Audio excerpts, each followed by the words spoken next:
नमस्कार दोस्तों, आज के इस कालखंड में आपका स्वागत है। नेस यानी नेशनल अचीवमेंट सर्वे, राष्ट्रीय उपलब्धि सर्वे की तैयारी हेतु राज्य शिक्षा केंद्र भोपाल के द्वारा अभ्यास प्रश्न बैंक जारी किए गए हैं। उसी तारतम्य में कक्षा 8 विषय विज्ञान के प्रश्न बैंकों के प्रश्नों को हम वीडियो के माध्यम से आप तक पहुंचा रहे हैं। उन प्रश्नों को कैसे हल करें, यह भी आपको हम जानकारी दे रहे हैं। इसी कड़ी को आगे बढ़ाते हुए आज हम कक्षा 8 विषय विज्ञान के 7वें वीडियो में प्रवेश कर रहे हैं और 7वां वीडियो स्टार्ट करते हैं प्रश्न क्रमांक 81 से। इसके पहले के वीडियो आपने देखे हैं और मुझे उम्मीद है कि वह वीडियो आपके लिए काफ़ी हेल्पफुल रहे होंगे।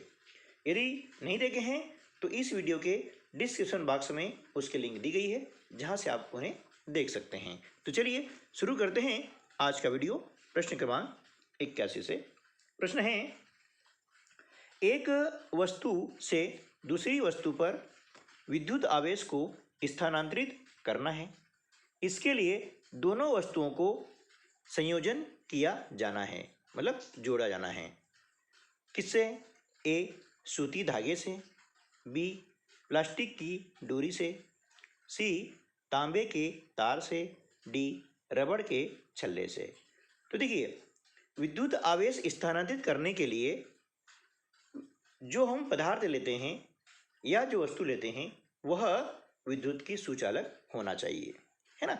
यदि वह विद्युत की सुचालक नहीं है तो विद्युत आवेश को स्थानांतरित नहीं किया जा सकता है। तो हम देख रहे हैं कि ऑप्शन में सूती धागा, प्लास्टिक की डोरी और रबड़ के छल्ले, यह विद्युत के कुचालक हैं, है ना। इसलिए ये जो चीज़ें हैं इनके द्वारा दोनों वस्तुओं को यदि हम संयोजित करते हैं तो विद्युत आवेश का स्थानांतरण नहीं होगा। इसलिए ऑप्शन सी यानी तांबे का तार, यह आपका जो है सही ऑप्शन हो जाएगा, क्योंकि तांबा का जो तार होता है वह विद्युत का सुचालक होता है और इसलिए आपका ये जो है ऑप्शन सी सही जवाब हो जाएगा। ठीक है ना। चलिए, ये ऑप्शन सी आपका सही जवाब हो गया है।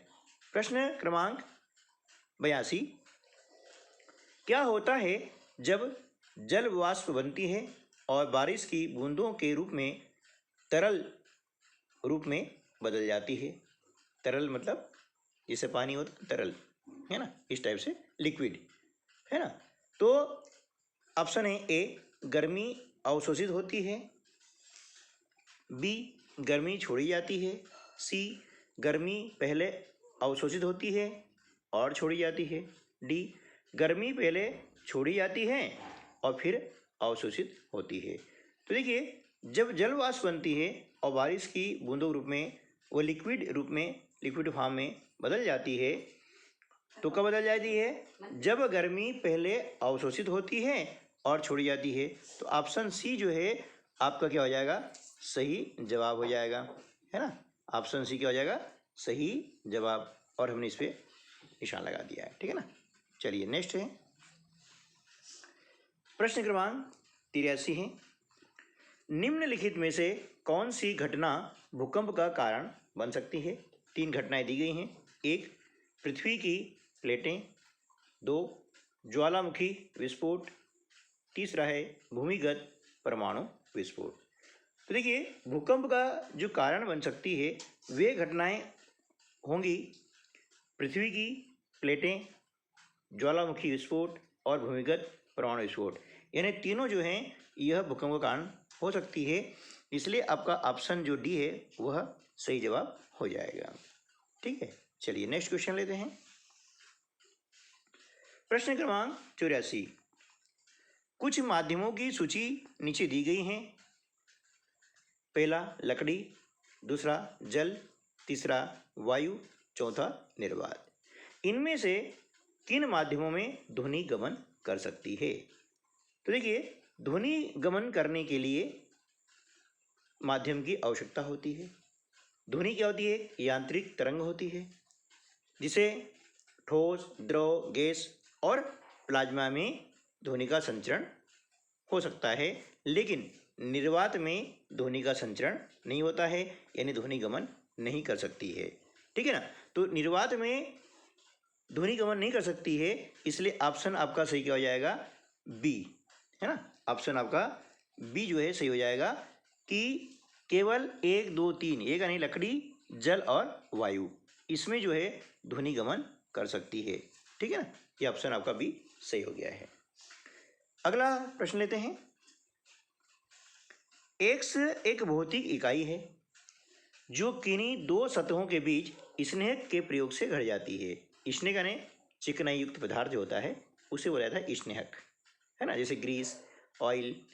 तो एक्स किसको प्रदर्शित करती है? ए ताप, बी दाब, सी घर्षण और डी गुरुत्व। तो यहाँ आपका जवाब हो जाएगा घर्षण, क्योंकि घर्षण को कम करने के लिए हम दो सतहों के बीच में स्नेहक का प्रयोग करते हैं। तो यहाँ एक्स जो है भौतिक इकाई क्या हो जाएगी, घर्षण, इसलिए ऑप्शन सी आपका जो है सही जवाब हो जाएगा। ठीक है, चलिए नेक्स्ट क्वेश्चन लेते हैं। प्रश्न क्रमांक 86। चित्र में एक लड़के को किसी संदूक को दाहिनी ओर से बाईं ओर धकेलते हुए दिखाया गया है। ठीक है ना। अब संदूक जो है,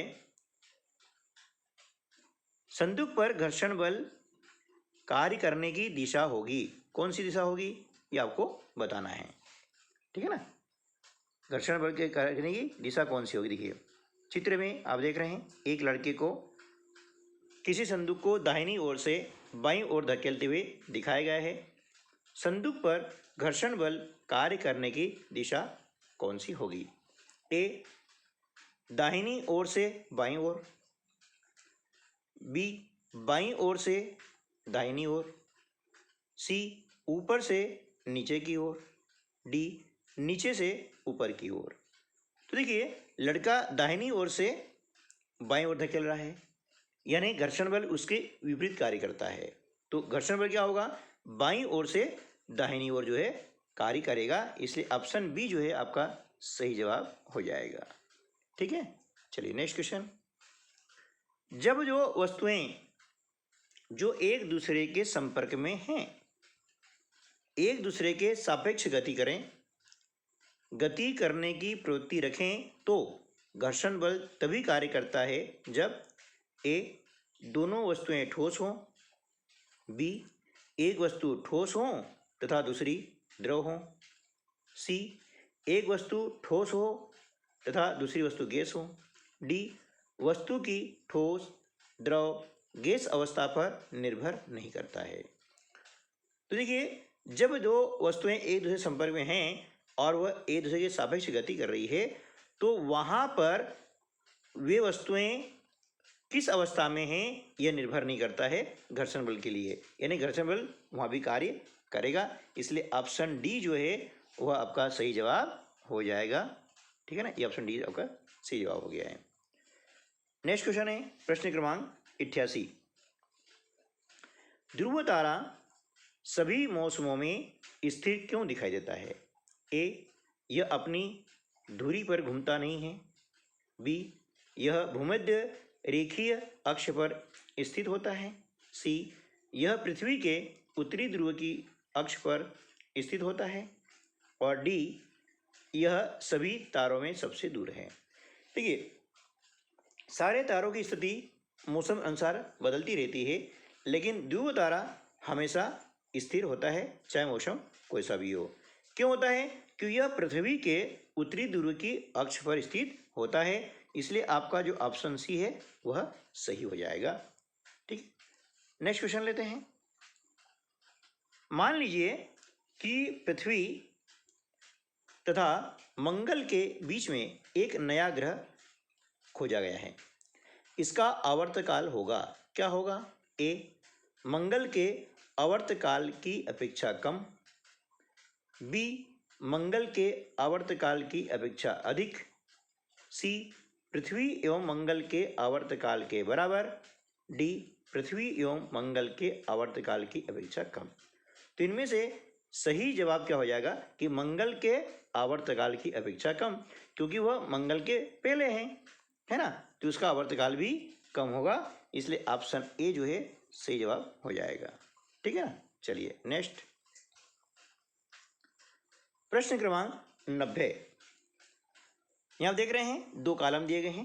पहले कॉलम में दिए गए हैं टीके के नाम और दूसरे कॉलम में दिया गया है उन टीकों से रोकथाम करने वाली बीमारियों का नाम, है ना। तो आपको करना क्या है, तालिका का सही मिलान करना है कि किस टीके से कौन से रोग की रोकथाम होती है। ठीक है ना।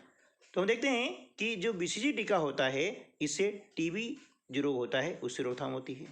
ठीक है ना।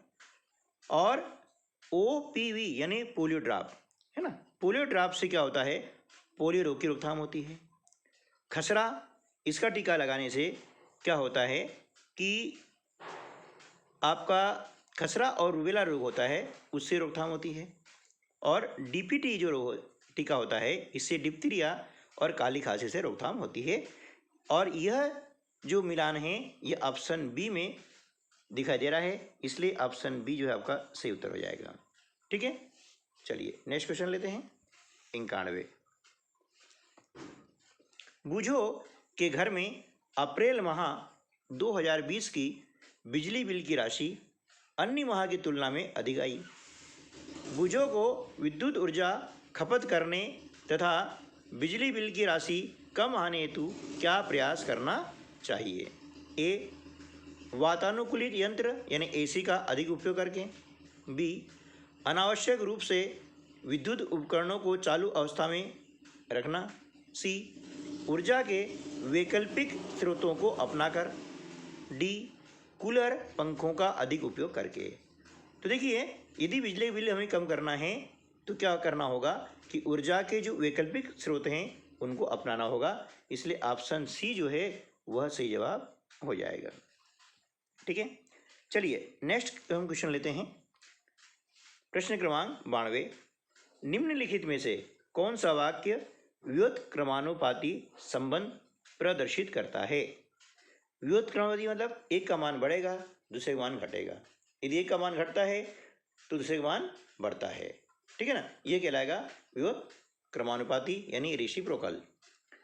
तो ऑप्शन है ए, जब धूप बढ़ती है तो ठंड बढ़ती है। बी, जब धूप बढ़ती है तो ठंड घटती है। सी, जब ठंड बढ़ती है तो धूप बढ़ती है।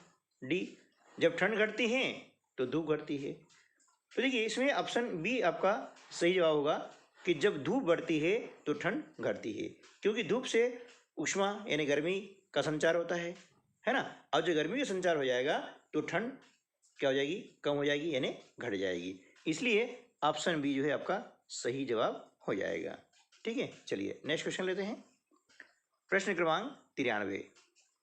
निम्नलिखित 4 गिलासों में पानी रखा है, उसके सामने उसका पीएच मान लिखा है, किस गिलास का पानी पीने के लिए सर्वाधिक उपयुक्त है। तो देखिए हम पहले समझ लेते हैं कि पीएच मान होता क्या है। पीएच का फुल फॉर्म होता है पोटेंशियल ऑफ हाइड्रोजन, यानी हाइड्रोजन की क्षमता। ठीक है ना। अब इसका जो मीटर होता है वह होता है 1 से 14 तक, यानी स्केल, है ना। जो पीएच मान का स्केल क्या होता है 1 से 14 तक होता है। इसमें 7 जो होता है वह होता है न्यूट्रल, 7 से कम वह जल होगा अम्लीय, और 7 से अधिक यदि उसका मान है पीएच मान है तो होगा क्षारीय। यानी पीएच जो मान होता है यह विलयन की अम्लीयता और क्षारीयता की माप होता है। ठीक है ना। तो यदि पानी का पीएच मान 7 है 7 है तो वह पीने योग्य है। ठीक है ना। और ये 7 से कम होता है तो पानी अम्लीय होता है, और यदि पीएच मान 7 से अधिक होता है तो वह क्षारीय होता है। ठीक है ना। तो हमारा ऑप्शन बी जो है वह सही जवाब हो जाएगा। पीएच मान कितना 7 होना चाहिए पीने योग्य पानी का। ठीक है ना। चलिए नेक्स्ट क्वेश्चन लेते हैं। प्रश्न क्रमांक 94। पृथ्वी के चारों ओर सूर्य पूर्व से पश्चिम की ओर गति करता प्रतीत होता है, इसका अर्थ यह है कि पृथ्वी घूर्णन करती है। ए, पूर्व से पश्चिम की ओर। बी, पश्चिम से पूर्व की ओर, सी उत्तर से दक्षिण की ओर, डी दक्षिण से उत्तर की ओर। देखिए, जब पृथ्वी के चारों ओर सूर्य हमें पूर्व से पश्चिम की ओर गति करता दिखाई देता है, हम देखते हैं ना कि सूर्य पूर्व दिशा में उदय होता है और पश्चिम में अस्त होता है। इसका अर्थ हुआ कि पृथ्वी इसके विपरीत दिशा में घूमती है, यानी पश्चिम से पूर्व की ओर। इसलिए आपका ऑप्शन बी जो है वो सही जवाब हो जाएगा। ठीक है दोस्तों, तो आज की वीडियो में बस इतना ही। मिलते हैं अगले वीडियो में ऐसे ही कुछ और अन्य प्रश्नों के साथ में। तब तक के लिए नमस्कार, जय हिंद।